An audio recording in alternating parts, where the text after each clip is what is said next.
நாடுடைய பெரியவா போற்றி, பெரியவா போற்றி, பெரியவா எந்நாட்டவர்க்கும் இறைவா போற்றி, இறைவா போற்றி,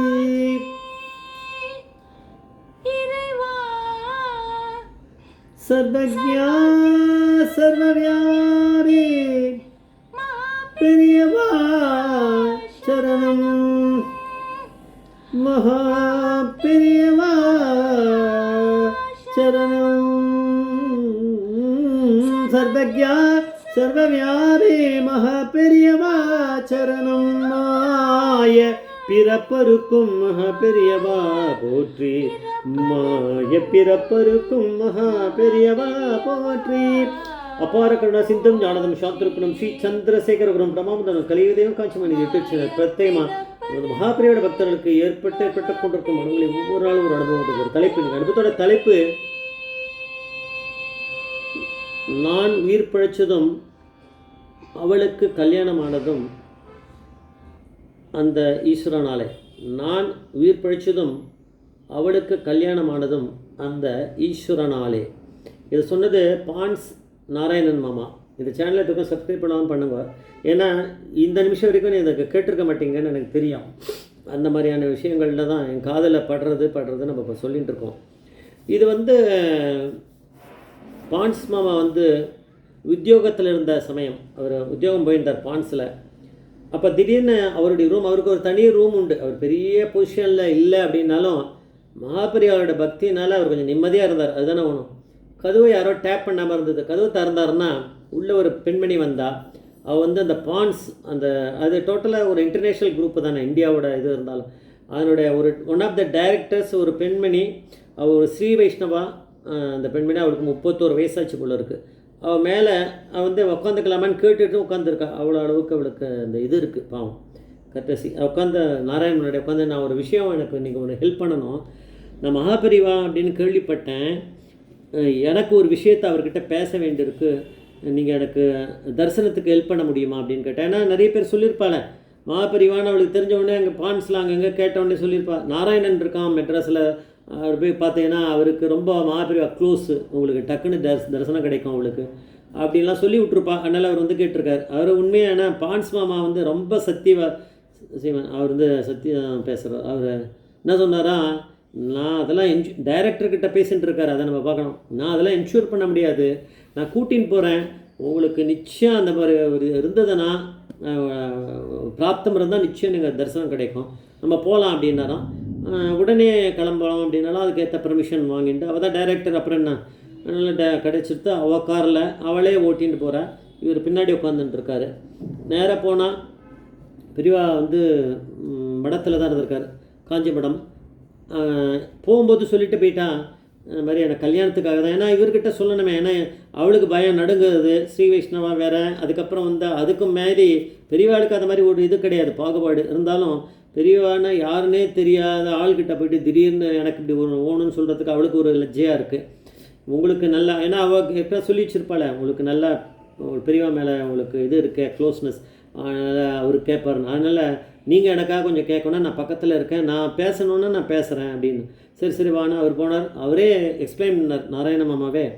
ஒன் ஆஃப் த டைரக்டர்ஸ் இந்த பெண்மணி ஸ்ரீ வைஷ்ணவா 31 வயசாகுது, அவளுக்கு கல்யாணம் ஆகணும் அப்படின்ன உடனே பெரியவா 31 வயசு பார்த்துக்கணும், நம்ம கல்யாணம் அவளுக்கு பிராப்தப்படி அவர் கல்யாணமே ஆகாமல் கூட இருக்கலாம். ஆனால் பரமேஸ்வரன்கிட்ட நிற்கிறா அவர் ஸ்ரீ வைஷ்ணவா. பண்ணாமல் போயிடுவாரா பெரியவா. ஒரு தட்டில் ப்ளவுஸ் எடுத்து வீணு ஏதோ சிக்னல் பண்ணுவார், அதுக்கேற்ற மாதிரி அவள் அதில் வச்சா. அதில் அவர் கொஞ்சம் குங்குமத்தை வச்சா, அது வெத்தலை பார்க்க என்னென்ன வச்சாலும் எடுத்துக்கோ அப்படின்னாரு. எடுத்துட்டா இப்படி 2 கையும் இப்படி தூக்கிட்டார். அப்போது அடுக்கிற ஆயிடுத்துன்னு தெரிஞ்சு போயிடுச்சு. நாராயண மாமா வயலில் காரில் திருப்பி வந்துகிட்டே இருக்கா. நாராயண மாமா சொல்லிட்டு இருக்கார் அந்த டைரக்டர் அந்த பெண்மணிக்கிட்ட. அவள் காரை ஓட்டின்னு வரா, இவர் பின்னாடி உட்காந்துன்னு வர்றார். நிச்சயம் உங்களுக்கு ஆகிடும்னு, ஏன்னா பெரியவாவுடைய இதெல்லாம் அப்படி தான் அப்படின்னு அவர் சொல்லிட்டார். அது முடிஞ்சுது. அதனால் வந்துகிட்டே இருக்குது காரு. கேகே நகர்கிட்ட வரும்போது அவருக்கு ஹார்ட்டில் ஒரு டிஸ்கம்ஃபர்ட் நாராயண மாமாவுக்கு வந்திருக்கு. அவள் அந்த கண்ணாடியிலேயே அதை பார்த்துன்ட்டா. என்ன உங்களுக்கு என்னன்னு கேட்குறா, இல்லை எனக்கு கொஞ்சம் இதுவாக இருக்குது, இந்த பக்கத்தில் ஒரு 24/7 ஒரு ஹாஸ்பிட்டல் ஒன்று இருக்குது, அந்த காமிச்சிருக்கார். அங்கே நிறுத்த கொஞ்சம் உள்ளே போக அப்படின்னு உள்ளே கொண்டு போய் நிறுத்திருக்கா. நிறுத்தவுடனே இவர் வந்து கடன் போனார். யாரை போய் ஹார்ட் ஸ்பெஷலிஸ்ட் பார்க்கணுமா அங்கே போய் பார்க்குறாரு. மேலே போகிறாரு, மாடி மேலே போல இருக்குது, லிஃப்ட்டில் ஏதோ போய் இருப்பார். இறங்கி வர்றாரு. இறங்கி வந்து ஃபஸ்ட் ஃப்ளோர் என்ன தெரில. இறங்கி வரும்போது முகத்தை பார்த்தோன்னே இந்த பெண்மணிக்கு டவுட் வந்துடுது. அதுதான் பார்க்கணும், எவ்வளோ ஸ்மார்ட்டாக பிரிவாக வந்து ஒரு கூட அமைச்சிருக்காரு நாராயணன் உயிரை காப்பாற்றுறதுக்கு நம்ம தெரிஞ்சுக்கணும். கடகடன் வந்தால் அப்போ மொபைல்லாம் உண்டு. கடகடன் அடித்து ஆஃபீஸ் இவளோட எம்டி கூப்பிட்டா, ஆஃபீஸ் ஸ்டாஃப் கூப்பிட்டா, பர்சனல் மேனேஜர் கூப்பிட்டா, டோட்டலாக ஒரு பெரிய க்ரூவே கூப்பிட்டு எல்லாரும் இங்கே வரணும், எல்லோரும் கேஷோடு இங்கே வாங்க, நாராயண் நம்ம காப்பாற்றி ஆகணும்னு சொல்லியிருக்கா. அந்த கும்பலே வந்து இறங்கிடுத்து. ஒரு 5-10 மினிட்ஸ்க்குள்ளே அந்த கும்பல் வந்து எல்லாம் இறங்கிட்டாங்க. அப்புறம் இவர் வந்து அங்கே இந்த ஹாஸ்பிட்டல் சரிப்படாதுன்னு சொல்லிட்டு பக்கத்தில் ஒரு ஹாஸ்பிட்டல், அந்த ஹாஸ்பிட்டலுக்கு ஷிஃப்ட், விஜயா ஹாஸ்பிட்டல், அது கொஞ்சம் அப்போ அட்வான்ஸ்டு போல இருக்குது, இதை விட இப்போ இருக்கிறத விட அங்கே ஷிஃப்ட் பண்ணியிருக்கேன். ஏன்னா கேட்டிருப்பா, இவ தான், அவருக்கு உடம்பு சரியில்லை, அவரை போய் என்ன பண்ண முடியும். இந்த பெண்மணி தான், அந்த வைஷ்ணவைட்டு ஸ்ரீ வைஷ்ணவ அந்த பொண்ணு தான் ரொம்ப கிளவராக இவருக்கு என்ன பண்ண முடியும்னு அந்த விஜயான்னு அவள் சொல்லிகிட்டு இருக்கா ஸ்ட்ரிக்டாக. ஏன்னா அந்த எம்டி வந்து சொல்கிறாராம், எவ்வளோ ரூபா ஆனாலும் பரவாயில்ல, நாராயணன் உயிர் பிழைக்கணும் அப்படின்ட்டு கத்துறாராம். அங்கே டாக்டரை பார்த்து இதுதான் நம்ம பார்க்கணும்.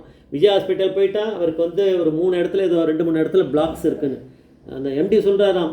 At any cost Narayan should be இது சேஃப் அப்படின்னு சொல்கிறாராம். அப்புறம் அவர் இருந்து அவெல்லாம் கூடயே இருந்திருக்கா. அன்றைக்கி கொல்லியே ரெடி பண்ணிகிட்ருக்கா அவரை. ஓகே ஆகிட்டார் அவர். அன்றைக்கே சேஃபாக ரெடி பண்ணிவிட்டு அவரை கிளம்பி டிஸ்சார்ஜ் ஆகி அவளே காரில் கொண்டு போய் விட்டுருவாளே. அதனால் அந்த நாராயணன் உயிர் பிழைச்சாச்சுன்னா அவருக்கு அன்றைக்கி ஹார்ட் அட்டாக் வரணுமா, பெரியவாளோட பக்தருக்குன்னா வந்து ஆகும். பெரியவா அதை நம்ம ஒன்றும் பண்ண முடியாது, நம்ம தலையெழுத்து அப்படி இருக்குன்னா ஒரு. ஆனால் அதுக்கேற்ற மாதிரி ஸ்ரீ வைஷ்ணவ ஒரு பொம்பளையை அனுப்பிச்சு அவள் கிளவராகவும் கொடுத்து காப்பாற்றும் வச்சாச்சு. அது முடிஞ்சுது. அந்த ஸ்ரீ வைஷ்ணவத்துக்கு அந்த லேடிக்கு வந்து டைரக்டருக்கு அதுக்கப்புறம் கல்யாணம் கூடி சீக்கிரம் 6 மாதத்துக்குள்ளே கல்யாணமாக எடுத்து அப்படின்னு இவர் கேள்விப்பட்டாராம். நடக்காமல் போகுமா, பெரியவா வந்து அனுகிரகம் இருந்தால் எல்லாமே நடந்துடும். அதனால் நான் உயிர் பிழைச்சதும் அவளுக்கு கல்யாணம் ஆனதும் ஈஸ்வரனாலே அப்படின்னா ஈஸ்வரன் இருக்க வரைக்கும் அதெல்லாம் நடந்துடும் அப்படின்னு நம்ம தெரிஞ்சுக்கலாம். ஜெய் ஜெய்சங்கர் மகாபிரிய பாதவீச்சரம்.